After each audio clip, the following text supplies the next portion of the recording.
मार्च ਨੂੰ बजट ਦਾ इजलास होएगा।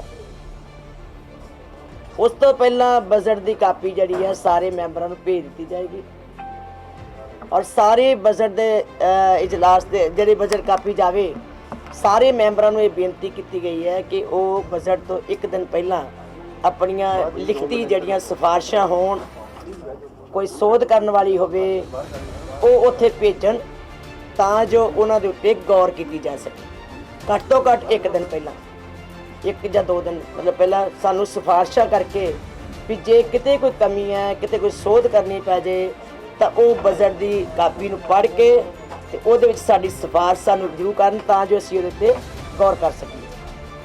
सैकंडली जिहड़ा किसान मोर्चा चल रहा है ਉਹਦੇ 'ਚ पास किया कि साढ़े बड़े लंबे समय तो उत्थे टेंट लगे हुए हैं वो टेंटा का क्योंकि जो आने वाला समा वो गर्मी का भी आ गया उत्थे पखे भी लाने पैने हैं पता नहीं कितना लंबा ये संघर्ष चलना वो करके टीना के जड़े है वो टेंट पा दिते जान वो भी शैड जड़े है वो टीन के पा दिते जान तां जो ये सहूलत जी है सारे वास्ते सौखी हो सके। तीसरा हरियावल वालों वेखदे वातावरण को हरियावल की जाए वो वास्ते वक्-वक् थावां ते वध तो वध पौधे जड़े क्योंकि बसंत की बहार जो चल पई है तो आने वाले समय वध तो वध पौधे भावें लखां की गिनती च होण भावें वो कितनी गिनती च आ जाए तो वो वध तो वध अपनियां जमीनां विच भी ते जिथे भी किते लोड़ महसूस होंदी होवे वो लाई जाए।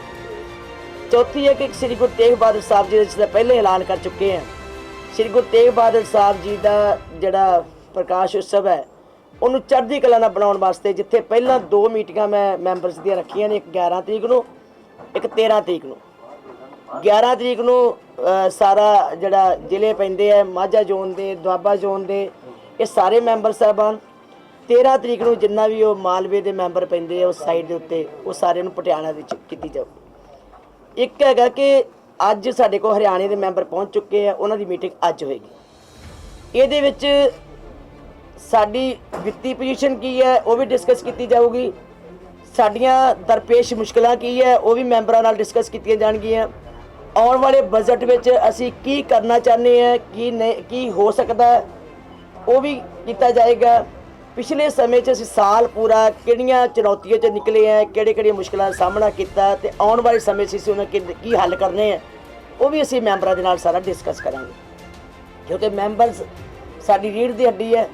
मैंबरस ने लोगों के विचों फीडबैक लैनी होंदी है कि किहड़ी गल सानू आने वाले समय जिहड़ी है वो चंगी रहेगी तां जो बजट के समय के उत्ते उन्हां चीज़ों को असीं इंप्लीमेंट कर सकीए। सो इस करके बजट तो पहला मैं मैंबरस की वक्-वक् मीटिंग करनी जिहड़ी वो योग समझी है कि एक तो इन्हां दी जिहड़ियां होणगियां विचारां जिहड़ियां सोधां जिहड़े कोई सुझाव ते जां साडीआं जिहड़ियां मुश्किलां ने कई बारी पता नहीं हुंदा मैंबरस नूं भी कि साडे की सोर्सिस ने साडी आमदन किस तरह चल रही है साडे गुरुद्वारे इस वेले कित्थे खड़े है साडे कॉलेज साडे स्कूल जिहड़े वो कित्थे खड़े है। असीं पिछले समय दे विच बहुत वड्डे मतलब वित्ती संकट विच फसे जिहड़े है वो गुरु साहब गुरु रामदास जी के अस्थान तो ही पैदा पूरे किए जाते हैं। सो वो सारिया चीज़ों असीं किस तरह सुधार सकते हैं तो किद्दां कर सकते हैं वो भी सारियां डिस्कस कीतियां जाणगियां। एक जिहड़ा आने वाले समय दे विच एजुकेशन का म्यार जिहड़ा उच्चा चुक्या जाए ਉਹਦੇ संबंध में विचारा करांगे कि ਜਿਹੜੇ ਕਾਲਜਾਂ ਦੇ ਵਿੱਚ ਸਾਡੇ कोई कमी नज़र आती है स्कूलों च कमी आती है ਉਹਦੇ सुधार करने वास्ते कोई सब कमेटी अर्थशास्त्री नाल लैके कि साडा वित्ती जिहड़ा संकट है जां देखो एक गल तो मन के चलना पएगा कि सारे देश में ही सारे संसार च वित्ती संकट चल रहा तो ये जिहड़ी श्रोमणी गुरुद्वारा प्रबंधक कमेटी है संगतां ते डिपेंड करती है संगतां ते जे संगत खुशहाल है तो श्रोमणी गुरुद्वारा प्रबंधक कमेटी अपने गुरुद्वारियां दे विचों खुशहाली प्राप्त कर लेगी। जे संगत ही वित्ती संकट विच होवे तो श्रोमणी गुरुद्वारा प्रबंधक कमेटी अदारे ऑटोमैटिकली डिपेंड करते हैं संगतां दे उत्ते। सो ये सारियां चीज़ां जिहड़ियां वो सारियां डिस्कस किया जाएगा। तो एक जिहड़ा खालसा मार्च कह लो नगर कीर्तन कह लो धन गुरु तेग बहादुर साहब जी के इस प्रकाश दिहाड़े मनाते हुए 15 मार्च नूं इत्थों नगर कीर्तन शुरू किया जाएगा जिहड़ा कि गुरु के महल तो फिर जिहड़ा श्री अकाल तख्त साहब दे नाल जोड़ के गुरु के महल तो शुरू करके पहुँचेगा दिल्ली, क्योंकि एक तो पता नहीं किहड़े किहड़े कोविड करके किहड़े आ जाने सानूं हदायतां जड़ियां किधर नूं समा चल पैना, वो सारे नूं मुख रख के असीं फिर ये महसूस किया कि कम से कम एक तो उन्हां दी यात्रा दे उत्ते असीं संगत नूं आवाज़ दे के कहिए कि आओ सारे 1 मई नूं इत्थे पहुँचो। गुरु के महल गुरु साहब जी का प्रकाश होया सी, सारे श्री दरबार साहब पहुँचो, सारे गुरु की नगरी अमृतसर साहब विखे पहुँचो, वड्डे समागम किए जाने हैं। वो वड्डा समागम 1 मई नूं अमृतसर साहब विखे किया जाना। उस तो पहला दिल्ली गुरुद्वारा रकाबगंज साहब इत्थे जाके, क्योंकि उत्थे संपूर्णता कित्थे करदे सारे कवर करांगे जी, 5-6 दिन का उत्थे समागम जिहड़ा दिल्ली दे विच कवर करांगे। वो सारा रूट जिहड़ा तय किया जा रहा, जिहड़ा इत्थे समागम है 1 मई नूं, उस तो पहला जिहड़े शुरुआत कर रहे हैं 16, 17, 18 नूं सब तो पहला समागम जिहड़ा वो गुरुद्वारा बाबा बकाला साहब विखे उत्थे वड्डे पंडाल ला के 16, 17, 18 मार्च मार्च क्योंकि शुरुआत करके बड़े समागम करके असीं इत्थे पहुंचना। 16, 17, 18 नूं गुरुद्वारा बाबा बकाला साहब दे उत्ते साडे पाठ बोध समागम चल रहे हैं और 16 तरीक नूं घट्टो घੱਟ 5000 सहज पाठ जिहड़े है चल रहे, संगतां कर रही असीं डिस्ट्रीब्यूट कीतियां होईयां, सैंचियां पोथियां सारा चल रहा है। वो 5000 के करीब सहज पाठ ते पाठ बोध समागम की समाप्ति जिहड़ी 16 तरीक नूं उत्थे कीती जानी है। 17 तरीक नूं वड्डा समागम माता नानकी जी का, क्योंकि पेका पिंड सी, गुरु तेग बहादुर साहब जी 26 साल 9 महीने 13 दिन अपनी माता के घर विच आके रहे पेके पिंड दे विच। उत्थे असी वड्डा समागम माता नानकी जी नूं समर्पित किया कि ये धरती गौरव समझे, मान समझे कि इस धरती विचों एडियां वड्डियां मावां ने, एडियां वड्डियां महान शख्सियतां ने इत्थों पैदाइश हुई है। उस धरती नूं नमस्कार करने वास्ते माता नानकी जी के नाम के उत्ते सम्मेलन किया जाना। तो 18 तरीक नूं वड्डा समागम गुरमत समाज जिस तरह पहला चलता वो होएगा। इसी तरह केसगढ़ साहब ये हैगा जी, क्योंकि होला महल्ले चलने हैं 28 तरीक नूं 29 तरीक नूं होले महल्ले है, ਉਹਦੇ ਨਾਲ ਅਸੀਂ ਪਹਿਲਾਂ ਜੋੜ ਲਿਆ ਕਿ 24 25 26 27 28 ਫਾਈਨਲ 24 ਤਰੀਕ ਨੂੰ ਸਹਿਜ ਪਾਠਾਂ ਦੇ ਭੋਗ, 25 ਤਰੀਕ ਨੂੰ ਭਾਈ ਜੀਵਨ ਸਿੰਘ ਜੀ ਜਾਂ ਭਾਈ ਜਾਤਾ ਜੀ ਜਿਹਨੂੰ ਆਪਾਂ ਕਹਿੰਦੇ ਸੀਗੇ ਬਾਬਾ ਜੀਵਨ ਸਿੰਘ ਨੂੰ ਸਮਰਪਿਤ ਕਰਕੇ ਸਮਾਗਮ, ਤੇ ਨਾਲ ਹੀ ਸ਼ਾਮ ਵੇਲੇ ਭਾਈ ਮਤੀ ਦਾਸ, ਭਾਈ ਸਤੀ ਦਾਸ ਤੇ ਭਾਈ ਦਿਆਲਾ ਜੀ ਉਹਨਾਂ ਦੀ ਯਾਦ ਵਿੱਚ ਸਮਾਗਮ ਕੀਤਾ ਜਾਣਾ। ਕਿਉਂਕਿ ਗੁਰੂ ਤੇਗ ਬਹਾਦਰ ਸਾਹਿਬ ਜੀ ਦੇ ਸਾਥੀ ਰਹੇ ਸਾਰੀ, ਉੱਥੇ ਜਾ ਕੇ ਸ਼ਹੀਦੀ ਤੋਂ ਪਹਿਲਾਂ ਉਹਨਾਂ ਨੂੰ ਪਹਿਲਾਂ ਸ਼ਹੀਦ ਕੀਤਾ ਗਿਆ ਤੇ ਫਿਰ ਜਾ ਕੇ, ਇਸ ਕਰਕੇ ਅਸੀਂ ਚਾਹੁੰਦੇ ਹਾਂ ਕਿ ਜਿਹੜੇ ਉਹਨਾਂ ਦੇ ਨਾਲ ਨਾਂ ਜੁੜੇ ਹੈ, ਜਿਹੜੇ ਉਹਨਾਂ ਦੇ ਸਾਥੀ ਰਹੇ ਹੈ, ਉਹਨਾਂ ਨੂੰ ਵੀ ਨਮਸਕਾਰ ਕੀਤੀ ਜਾਵੇ, ਉਹਨਾਂ ਦੀ ਵੀ ਕੁਰਬਾਨੀ ਨੂੰ ਯਾਦ ਕੀਤਾ ਜਾਵੇ। ਗੁਰੂ ਤੇਗ ਬਹਾਦਰ ਸਾਹਿਬ ਜੀ ਦੇ ਜਨਮ ਤੋਂ ਪ੍ਰਕਾਸ਼ ਤੋਂ ਲੈ ਕੇ ਅੰਤ ਦਾ ਸਫ਼ਰ ਜਿਹੜਾ ਯਾਤਰਾ ਉਹਨੂੰ ਕੰਪਲੀਟ ਕੀਤਾ ਜਾਵੇ। ਜੀ ਪਾਕਿਸਤਾਨ ਕਰਤਾਰਪੁਰ ਸਾਹਿਬ ਲਾਂਘਾ ਨਹੀਂ ਖੁੱਲ ਰਿਹਾ, ਪਾਕਿਸਤਾਨ ਸਰਕਾਰ ਨੇ ਕਰਤਾਰਪੁਰ ਸਾਹਿਬ ਨੂੰ ਐਜ਼ ਅ ਟੂਰਿਸਟ ਸਪੌਟ ਜਿਹੜਾ ਉਹ ਬਣਾਉਣ ਦੀ ਘੋਸ਼ਣਾ ਕਰਦੀ ਹੈ, ਕਿਉਂਕਿ ਭਾਰਤ ਸਰਕਾਰ ਕੋਈ ਜਵਾਬ ਨਹੀਂ ਦੇ ਰਹੀ ਖੋਲ੍ਹਣ ਵਾਸਤੇ ਅੱਗੇ ਨਹੀਂ। देखो वो टूरिस्ट नहीं है, वो धार्मिक यात्रा है उस स्थान की। आप ये नहीं कह सकते टूरिस्ट वैसे एक शब्द वरत लेंदे है, वो एक धार्मिक यात्रा संगत उत्थे करन जांदी है, गुरु साहब की श्रद्धा नाल मत्था टेकन जांदी है, गुरु साहब के चरणों च अरदास करन वास्ते जांदी है और आस्था लैके जांदी है कि उन्हां दी आस्था दे उत्ते वाहिगुरू बूर पाए। जिहड़ी भारत सरकार है, मैं समझदी हां इहदी नैगेटिव सोच है, इन्हां नूं नहीं बंद करना चाहिए, सिखां दी भावनावां ते सੱਟ नहीं मारनी चाहिए, सिखां दी रीझ पूरी होण देनी चाहिए है। जदों कि बाकी गुरुद्वारे च ਲੱਖਾਂ लोग संगतां आंदियां ने, उत्थे जाण च 200 400 500 700 विच की कोविड वखरा हो जाना। जदों सारी दुनिया जे असीं इत्थों जा सकते हैं ननकाना साहब नूं, जो कहंदे कि विसाखी ते जान दिता जाएगा, ते जे विसाखी दे उत्ते वैक्सीनेशन ला के जा सकते हैं तो उदा शर्त रख देन कि वैक्सीनेशन करा ली जाए जिन्हां जिन्हां यात्रियों ने जाना, वो शर्त इन्हूं ला देनी चाहिए है। जे इवें कोई अड़चन शुरुआत में जिक्र किया कि किसान अंदोलन चल रहा, उत्ते पक्के टेंट लगाए जाएंगे, पक्के लगाए जाएंगे। दूसरे पासे उस दौरान तुसीं भी नाल गल कही कि हाले पता नहीं कितना लंबा अंदोलन चलना, पर उस दौरान गुरु साहब का जिहड़ा वड्डा प्रकाश दिहाड़ा भी आ रहा, तो पहला भी गल सवाल तुहानूं पुछिया गया सी कि हुण इस माहौल के चलदे प्रधानमंत्री नूं जां राष्ट्रपति नूं सੱਦਾ पत्र दिता गया। मैं तुहानूं पहलां भी कहा जी, देखो बार बार वो सवाल करने का कोई मैनूं लगदा कोई मैंने नहीं रह जाते। मैं पहलां भी कहा कि जब तक देश के हालात सुखावे नहीं होंगे, जब तक सिख भावनावां नूं ਕੋਈ ਮਰਮ ਨਹੀਂ ਲੱਗਦੀ, ਜਦ ਤੱਕ ਸਿੱਖ ਖੁਸ਼ੀ ਇਹ ਪ੍ਰਵਾਨ ਨਹੀਂ ਕਰਦੇ, ਉਨੀ ਚਿਰ ਤੱਕ ਸਾਡੇ ਹਾਲਾਤਾਂ ਦੇ ਅਨੁਸਾਰ ਸਾਜ਼ਗਰ ਜੇ ਨਾ ਹੋਣ ਤੇ ਸਾਡੇ ਵਾਸਤੇ ਮੁਸ਼ਕਲ ਹੈ। ਮੈਂ ਬਾਰ-ਬਾਰ ਇਹ ਗੱਲ ਕਹਿੰਦੀ ਹੈ, ਇਹਨੂੰ ਮੇਰੇ ਖਿਆਲ ਹਰ ਮੀਟਿੰਗ 'ਚ ਪੁੱਛਣਾ ਕੋਈ ਵਾਜਬ ਨਹੀਂ ਲੱਗਦਾ। ਹੋਰ ਬਾਕੀ ਪੋਲੀਟੀਕਲ ਪਾਰਟੀਆਂ ਨੂੰ ਸੱਦਾ ਦਿੱਤਾ ਜਾਏਗਾ? ਦੇਖੋ ਜੀ, ਸਾਰਿਆਂ ਨੂੰ ਸਾਂਝਾ ਸੱਦਾ ਜੀ, ਸਾਰੇ ਗੁਰੂ ਕਿਰਪਾ ਕਰੇ, ਕਾਰਡ ਛਪਣਗੇ, ਅਸੀਂ ਵੈਸੇ ਦੇਵਾਂਗੇ ਕਾਰਡ, ਬੁਲਾਵਾਂਗੇ। ਹੁਣ ਵੀ ਅਸੀਂ 16 17 18 ਸਭ ਨੂੰ ਬੇਨਤੀ ਕਰਦੇ ਆਓ, ਕਿ ਗੁਰੂ ਦਾ ਘਰ ਹੈ।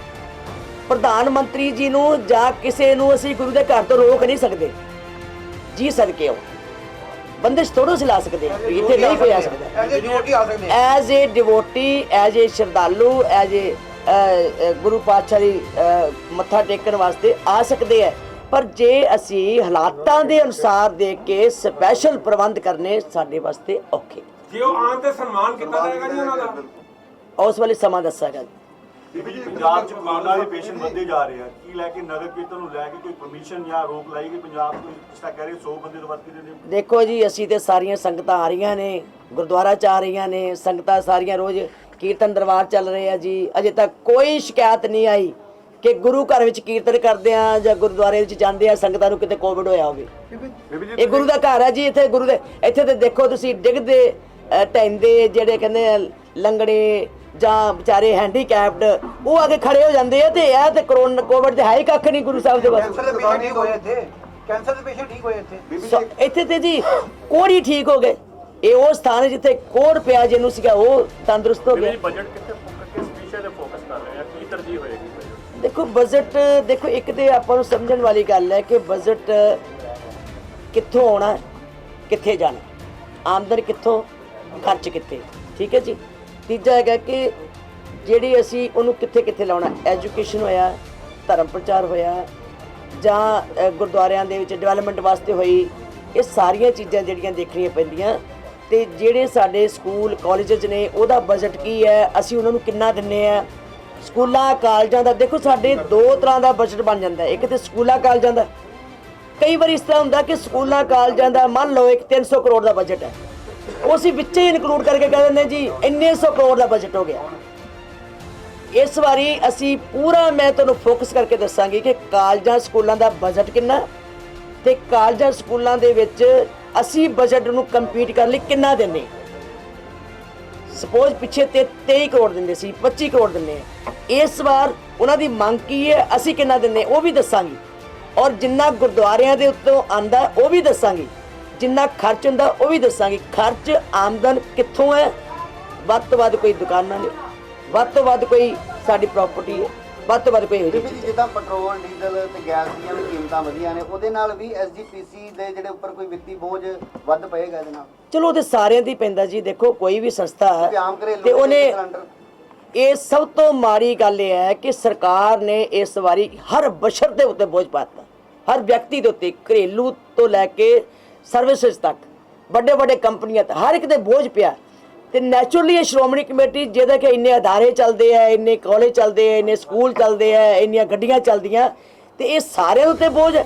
ਜੋ ਲੋਕਾਂ ਤੇ ਬੋਝ ਹੈ, ਅਸੀਂ ਲੋਕਾਂ 'ਚ ਹੈ, ਜੋ ਲੋਕਾਂ ਤੇ ਬੋਝ ਹੈ ਸਾਡੇ ਤੇ ਹੀ ਬੋਝ ਹੈ। ਸੋ ਮੈਂ ਇਸ ਗੱਲ ਦੀ ਵੀ ਨਿੰਦਾ ਕਰਦੀ ਹਾਂ ਕਿ ਸਰਕਾਰ ਨੇ ਲਗਾਤਾਰ 8-10 ਵਾਰ ਲਗਾਤਾਰ ਹੀ ਜਿਹੜੇ ਵਧਾਏ ਹੈ, ਇਹ ਮੈਂ ਸਮਝਦੀ ਇੱਕ ਚੁੰਬਰ ਕੱਢਣ ਵਾਲੀ ਗੱਲ ਹੈ। ਸਰਕਾਰ ਨੂੰ ਵਧਾਈ ਦੇ ਮਹਿੰਗਾਈ ਦੇ ਉੱਤੇ ਕੰਟਰੋਲ ਕਰਨਾ ਚਾਹੀਦਾ, ਖਾਸ ਕਰਕੇ ਬਿਜਲੀ ਦੇ ਬਿੱਲ ਤੇ ਜੋ ਡੀਜ਼ਲ ਪੈਟਰੋਲ ਦੇ ਉੱਤੇ ਜਿਹੜੇ ਵਾਧੇ ਪਏ ਆ, ਇਹ ਨਹੀਂ ਹੋਣੇ। ਕਰੋਨਾ ਕਾਲ ਦੇ ਦਰਮਿਆਨ ਸੰਗਤ ਦੀ ਆਮਦ ਬਹੁਤ ਜ਼ਿਆਦਾ ਘਟ ਰਹੀ, ਬਜਟ ਦੇ ਉੱਤੇ ਉਹਦਾ ਅਸਰ ਪਏਗਾ ਜੀ? ਕਿੰਨਾ ਕੁ ਪੈ ਰਿਹਾ? ਬਹੁਤ ਪਿਆ ਜੀ। ਦੇਖੋ ਜਿਸ ਦਿਨ ਮੈਂ ਆਈ ਸੀ ਤੇ ਮੈਂ ਪੁੱਛਿਆ ਕਿ ਇਹਦੀ ਟੋਟਲ ਕਿੰਨਾ। ਹੁਣ ਮੰਨ ਲਓ ਕਿ ਦਰਬਾਰ ਸਾਹਿਬ ਦੇ ਸਾਰੇ ਕੰਪਲੈਕਸ ਦੀ 9-9.5 ਕਰੋੜ ਰੁਪਏ ਤਨਖਾਹ ਜਾਂਦੀ ਹੈ, ਮੁਲਾਜ਼ਮਾਂ ਦੀ ਜਾਂਦੀ, ਸੇਵਾ ਫਲ। 5-6 ਦਿਨ ਹੀ ਹੋਇਆ ਸੀ, ਕਹਿ ਰਹੇ ਸੀ ਦੁਬਾਰਾ ਚਿੱਠੀ ਲਿਖੋ ਉਹਨਾਂ ਨੂੰ ਤਾਂ ਜੋ ਸਾਡਾ 7.5 ਕਰੋੜ ਰੁਪਇਆ ਵਾਪਸ ਕਰੇ, ਨਹੀਂ ਤੇ ਆਉਣ ਵਾਲੇ ਸਮੇਂ 'ਚ ਅਸੀਂ ਕੀ ਕਾਰਵਾਈ ਕਰ ਸਕਦੇ ਹਾਂ। ਦੇਖੋ ਜਿਨ੍ਹਾਂ ਨੇ ਗਲਤੀਆਂ ਕੀਤੀਆਂ ਉਹਨਾਂ ਦਾ ਕੋਈ ਲਿਹਾਜ਼ ਨਹੀਂ, ਜਿਨ੍ਹਾਂ ਨੇ ਇਹ ਗਲਤ ਕੰਮ ਕੀਤਾ ਉਹਨਾਂ ਨੂੰ ਕੋਈ, ਅਸੀਂ ਇਹ ਨਹੀਂ ਕਰ ਸਕਦੇ ਕਿ 7.5 ਕਰੋੜ ਰੁਪਏ ਅਸੀਂ ਮੰਗੀਏ ਨਾ। ਅਸੀਂ ਮੰਗਿਆ ਸੀ, ਹੁਣ ਫਿਰ ਮੰਗਾਂਗੇ, ਦੁਬਾਰਾ ਫਿਰ ਅਸੀਂ ਚਿੱਠੀ ਪੱਤਰ ਪਾਵਾਂਗੇ ਕਿ ਸਾਡਾ ਤੁਰੰਤ। ਦੇਖੋ ਅਸੀਂ ਜਿੰਨੇ ਵਿੱਤੀ ਸੰਕਟ 'ਚੋਂ ਲੰਘ ਰਹੇ ਹਾਂ, ਸਾਨੂੰ ਕਿਤੋਂ ਗ੍ਰਾਂਟ ਨਹੀਂ ਹੋਣੀ, ਅਸੀਂ ਤੇ ਗੁਰੂ ਦੀ ਗੋਲਕ 'ਚੋਂ ਹੀ ਕੱਢ ਕੇ ਵਰਤਣਾ। ਅਸੀਂ ਕਿੱਥੋਂ ਵਰਤਣਾ ਜੀ? ਅਸੀਂ ਤੇ ਜੋ ਲੋਕਾਂ ਨਾਲ ਮੱਥਾ ਟੇਕਣਾ, ਆ ਕੇ ਸੰਗਤਾਂ ਨਾਲ ਮੱਥਾ ਟੇਕਣਾ, ਅਸੀਂ ਉਹਦੇ 'ਚੋਂ ਕੱਢਣਾ। ਤੁਸੀਂ ਵੀ ਸਾਰਾ ਕੁਝ ਦੇਖਦੇ ਹੀ ਹੋ, ਇੱਥੇ ਸੰਗਤਾਂ ਹੁਣ ਇਹ ਮਹੀਨਾ 2 ਸੰਗਤ ਖੁੱਲੀ ਹੈ, ਪਹਿਲਾਂ ਸੰਗਤ ਹੀ ਨਹੀਂ ਸੀ ਆ ਰਹੀ। ਹੁਣ ਮਹੀਨੇ 2 ਦੀ ਸੰਗਤ ਖੁੱਲਣ ਕਰਕੇ ਸਾਡਾ ਥੋੜਾ ਜਿਹਾ ਬੈਲੈਂਸ ਠੀਕ ਹੋਣ ਲੱਗਾ, ਨਹੀਂ ਤੇ ਅਸੀਂ ਬਹੁਤ ਪਿੱਛੇ ਔਖੇ ਰਹੇ। ਕਿਸਾਨੀ ਅੰਦੋਲਨ ਦੀ ਇੱਕ ਤੁਸੀਂ ਗੱਲ ਕੀਤੀ ਅੱਜ ਇੱਕ ਮਜ਼ਦੂਰ ਸਰਕਾਰ 'ਚ ਵੀ ਰਹੇ ਹੋ ਤੇ ਐਮਐਸਪੀ ਦਾਲਾਂ ਦੇ ਉੱਤੇ ਜਾਂ ਹੋਰ ਚੀਜ਼ਾਂ ਦੇ ਸਟੇਟ ਗਵਰਨਮੈਂਟ ਨੂੰ ਕਹਿਣ ਦੀ ਗੱਲ ਜਿਹੜੀ ਅੱਜ ਕਹੀ ਜਾਂਦੀ ਹੈ ਜਿਵੇਂ ਉਹਨਾਂ ਕਹਿੰਦੇ ਸਟੇਟ ਗਵਰਨਮੈਂਟ ਦੁਕਾਨਾਂ ਦੀ ਬਾਹ ਫੜ ਲੈਣੀ ਚਾਹੀਦੀ, ਉਹਨਾਂ ਨੂੰ ਅੰਦੋਲਨ ਦੀ ਜ਼ਰੂਰਤ ਨਹੀਂ। ਮੈਂ ਤੇ ਜੀ ਵਾਰ-ਵਾਰ ਕਹਿੰਨੀ ਹੈ ਵੀ ਗੁਰੂ ਤੇਗ ਬਹਾਦਰ ਸਾਹਿਬ ਜੀ ਦੇ ਸ਼ਤਾਬਦੀ ਨੂੰ ਸਮਰਪਿਤ ਕਰਕੇ ਉਹਨਾਂ ਨੂੰ ਨਮਸਕਾਰ ਕਰ ਦੇਣੀ ਚਾਹੀਦੀ ਹੈ ਵੀ ਜੋ ਮਨਹਾਲੀ ਕਿਸਾਨੀ ਕਰਨੀ, ਜੋ ਗੁਰੂ ਨਾਨਕ ਸਾਹਿਬ ਜੀ ਨੇ ਸਾਨੂੰ ਕਿਸਾਨੀ ਦਿੱਤੀ ਸੀ, ਉਹਦੀ ਅੱਜ ਗੁਰੂ ਪਾਤਸ਼ਾਹ ਨੂੰ ਸ਼ਰਧਾ ਹੀ ਭੇਂਟ ਕਰ ਦੇਣ ਕਿ ਇਸ ਦਿਹਾੜੇ ਨੂੰ ਰੱਖ ਕੇ ਤੇ ਸਰਕਾਰ ਜਿਹੜੀ ਹੈ ਇਹਦਾ ਕਿਸਾਨੀ ਅੰਦੋਲਨ ਨੂੰ ਹੱਲ ਕਰ ਦੇਵੇ। ਬੀਬੀ ਜੀ ਤੁਸੀਂ ਗੱਲ ਕੀਤੀ ਹੈ ਵਿੱਤੀ ਸੰਕਟ ਦੀ, ਕੀ ਵਿੱਤੀ ਸੰਕਟ ਦਾ ਅਸਰ ਅਗਲੇ ਬਜਟ ਤੇ ਦਿਖੇਗਾ? ਬੀਬੀ ਜੀ ਇਸ ਵਿੱਤੀ ਸੰਕਟ ਦਾ ਅਸਰ ਬਜਟ ਤੇ ਦਿਖੇਗਾ?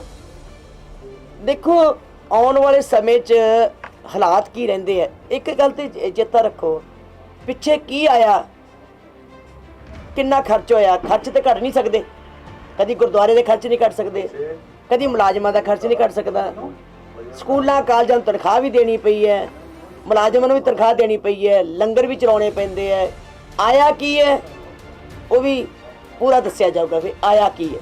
ਨੰਬਰ 2, ਆਉਣ ਵਾਲੇ ਸਮੇਂ 'ਚ ਹਾਲਾਤ ਕਿੱਦਾਂ ਦੇ ਹੈ, ਦੇਖੋ ਹਾਲਾਤ ਵੇਖ ਕੇ ਹੀ ਕਿ ਪਿਛਲੇ ਸਮੇਂ 'ਚ ਅਸੀਂ ਫਿਰ ਪਿਛਲਾ ਜਿਹੜਾ ਸਾਲ ਹੈ ਅਸੀਂ ਉਹਨੂੰ ਵੇਖ ਕੇ ਫਿਰ ਬਜਟ ਤਿਆਰ ਕਰਦੇ ਹਾਂ ਕਿ ਜੇ ਹਾਲਾਤ ਠੀਕ ਹੋ ਜਾਣ ਤੇ ਆਉਣ ਵਾਲਾ ਲਿਖਿਆ ਤੇ ਇਹੀ ਜਾਂਦਾ ਵੀ ਇੰਨਾ ਐਸਟੀਮੇਟ ਹੁਣ ਪਿੱਛੇ ਨਹੀਂ, ਮੰਨ ਲਓ ਅਸੀਂ ਲਿਖਿਆ ਸੀਗਾ ਕਿ ਸਾਡਾ ਧਰਮ ਪ੍ਰਚਾਰ ਦਾ 95 ਕਰੋੜ ਆਏਗਾ, ਨਹੀਂ ਆ ਸਕਿਆ ਕਿਉਂਕਿ ਗੁਰਦੁਆਰਿਆਂ 'ਚ ਆਮਦਨ ਨਹੀਂ ਆਈ, ਫੰਡ ਨਹੀਂ ਜਮ੍ਹਾਂ ਹੋਇਆ।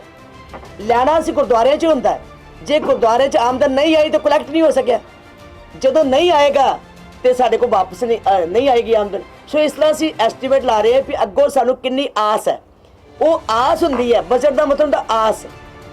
ਸਮਾਂ ਠੀਕ ਹੋ ਗਿਆ ਤੇ ਆਸ ਪੂਰੀ ਹੋ ਗਈ, ਵੱਧ ਵੀ ਸਕਦੀ ਹੈ, ਸਮਾਂ ਨਾ ਰਿਲਾਇਬਲ ਰਿਹਾ ਤੇ ਆਸ ਘਟ ਵੀ ਸਕਦੀ। ਖਬਰਾਂ ਨਾਲ ਜੁੜੇ ਰਹੋ ਦਿਨ ਰਾਤ ਸਿਰਫ ਪੰਜਾਬ ਵਾਇਰ ਨਿਊਜ਼ ਦੇ ਨਾਲ।